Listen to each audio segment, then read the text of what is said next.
Can we get your name and spell it for us? Matthew Gerig. Matthew, hold that mic for me, please. Okay. Thanks. Just hold it kind of low so it's out of the shot. Just hold it down. Which camera am I supposed to look at? Look in between us.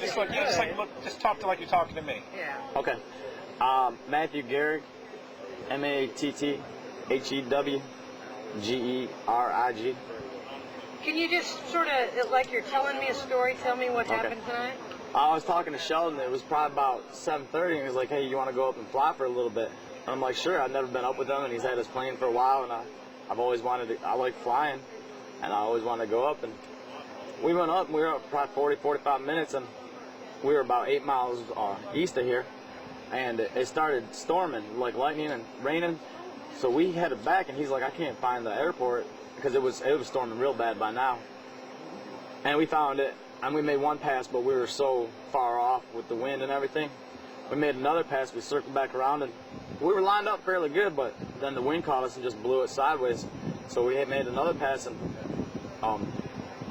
we're making the third pass, and the next thing I know, I'm getting beat around the cab, and plane's filling up with water. And he didn't tell me until after we got in the ambulance that he knew on that third pass that the motor had stalled for some reason. And at first I thought I was stuck in there. I panicked, you know, but then I calmed down a second. I got my seatbelt undone, and I was able to get out, and he popped out right after that. And I thought we might be in a marsh. I might be able to go somewhere because the plane didn't sink all that fast. But then he's like, "We're in the middle of the lake," and I looked around, and there was nothing even close. And I told him to take his clothes off, but I didn't want to take mine off because I wanted to keep my clothes, and there was stuff I needed to keep. But I swam for a good, I'd say probably an hour and a half with most of my clothes on. Then I kept sinking, and I'm like, I gotta at least take my boots off. I took my boots off, and I wasn't getting nowhere. And then I kept swimming, then took my shirt off, and then finally took my pants off after a while.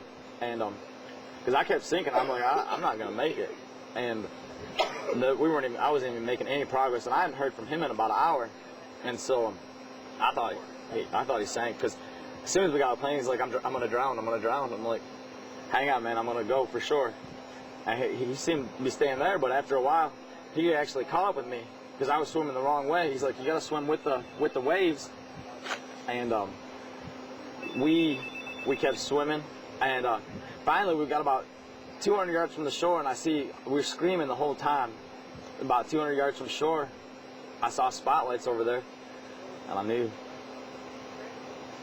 that they found us. But when that plane hit the water, man, what was going through your mind when you started to realize the plane was sinking and filling up? I'm trapped.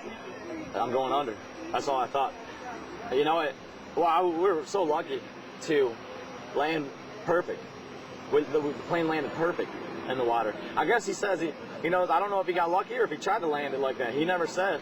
But we were lucky, and I didn't get one scratch on me from the plane crashing. You know, I got beat around, but it wasn't. The only thing going through my head is I got to get out before the plane fills up with water, because I'm not going to be able to open these doors.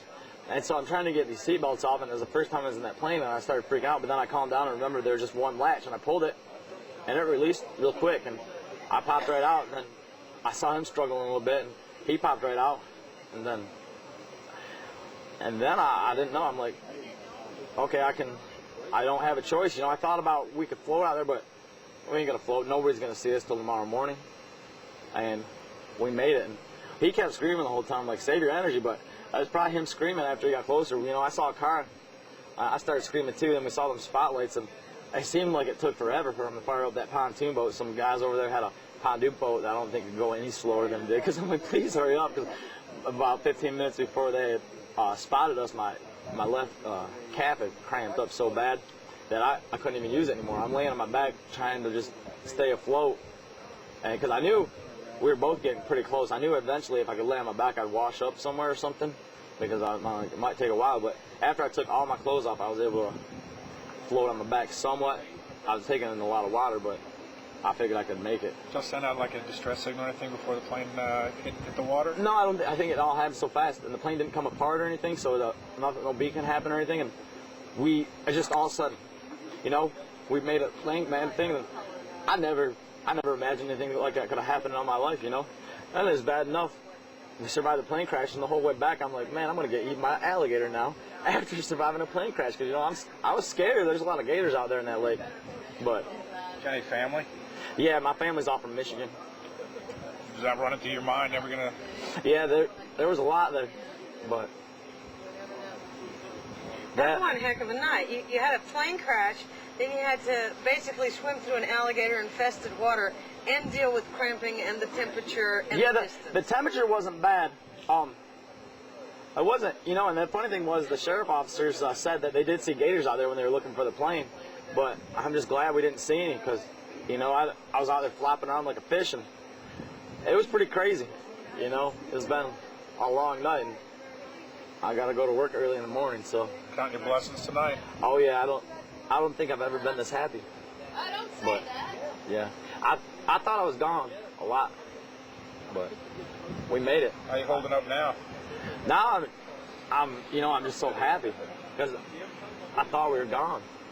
So I feel good. My legs still cramped up, and I'm a little thirsty after being in all that water. It's kind of funny. I already drank a bottle of water. The first thing they gave us when we got in the ambulance was a bottle of water. I'm like, I just came out of the lake, but I'm still a little thirsty.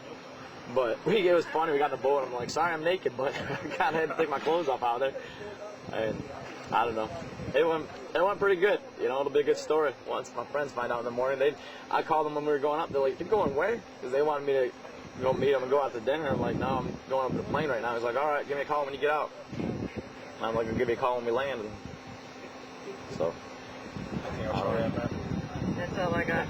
Good? Yeah.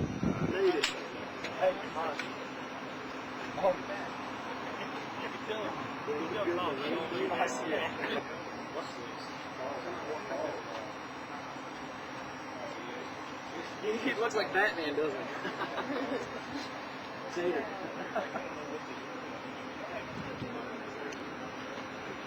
The storm came up pretty quick, did it? Yeah, it wasn't outside the airport environment, but when we come into the airport environment, it was here, and we just kind of circled around. I didn't want to lose the airport, so we just kind of circled around and waited on it to lighten up a little bit. Then when it lightened up and I could see fine, I wanted to come in and get on the ground.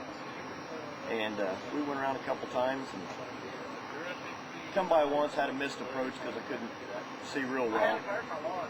Come by the second time and we were fine. I was on base, and then all of a sudden I lost power. I felt it lose power.